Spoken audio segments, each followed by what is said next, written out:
La parashá de la semana pasada era Nasó. Y la última sección de la parashá Nasó nos habla de los 12 príncipes de Israel que llevaron durante 12 días 12 ofrendas iguales para la inauguración del Mishkan, del tabernáculo, del templo móvil del desierto. Y el comienzo de nuestra parashá, de Parashat Balotja, nos habla y le habla específicamente a Aarón y a sus descendientes, los sacerdotes del pueblo de Israel, que su misión, su tarea, su mitzvah cada noche era volver a encender las luminarias de la menorá en el tabernáculo. Pero una historia, un relato, una ley, no tiene que ver con la otra, ¿no es cierto? ¿Qué tiene que ver las 12 ofrendas de los príncipes de Israel con esta mitzvah que le corresponde a Aarón? Y siempre que hay una juxtaposición entre dos historias o dos leyes que al parecer no tienen nada que ver, los sabios del Talmud se preguntan ¿por qué? ¿Por qué esta juxtaposición? ¿Por qué estas dos historias una siguiendo de la otra?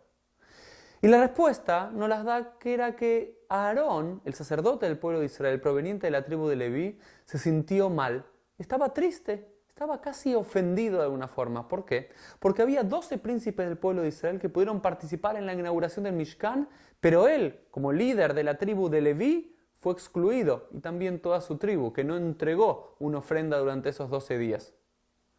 Y para que él no se sienta tan apenado, Dios le dijo a Aarón: no te preocupes, porque tu tarea de encender las luminarias cada noche es aún mucho más sagrada que lo que hicieron estos príncipes. Pero la pregunta que debemos hacernos es: ¿realmente esto es así? ¿O era simplemente un consuelo divino para que Aarón no se sienta mal?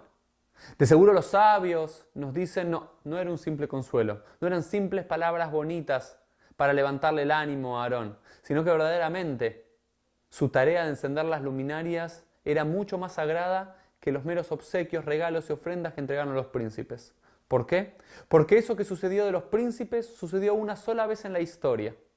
En cambio, el encendido de las luminarias en el templo sucedía día a día. Y es más, también el encendido de las luminarias de la menorá trascendió el tiempo y el espacio. Los príncipes solamente llevaron los sacrificios, las ofrendas, una sola vez en un solo lugar. En cambio, la menorá la encendemos hasta nuestros días. Y esto es lo que nos dice el Rambán, nos dice Nachmanides al interpretar este versículo. Era mucho más sagrado la tarea de los sacerdotes porque pudieron traspasar el tiempo y el espacio. ¿Por qué? Porque tras la festividad de Hanukkah, la reinauguración del Mishkan, tras la victoria de los macabeos, del templo de Jerusalén, tras la victoria de los macabeos, ahora, sin el templo, luego del año 70 de la era común, y sin más sacerdotes, todo el pueblo de Israel se transformó en como si fuésemos sacerdotes, encendiendo durante 8 días al año, a la usanza de los antiguos sacerdotes, la menorá, la Hanukkah, en nuestros hogares durante la festividad de Hanukkah. Y así es. Entonces, esa tarea diaria de los sacerdotes traspasó todo tiempo y espacio.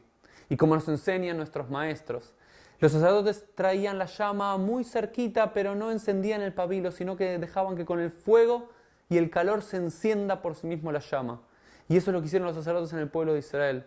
Trajeron tanto calor, tanta luz y tanto amor a nuestro pueblo, que aún nosotros hoy, 2000 años después, sin los sacerdotes, sin el templo y sin esa antigua menorá, seguimos encendiendo en nuestros hogares durante 8 días la Hanukkah, la menorá de Hanukkah. Shabbat Shalom, Umeborach.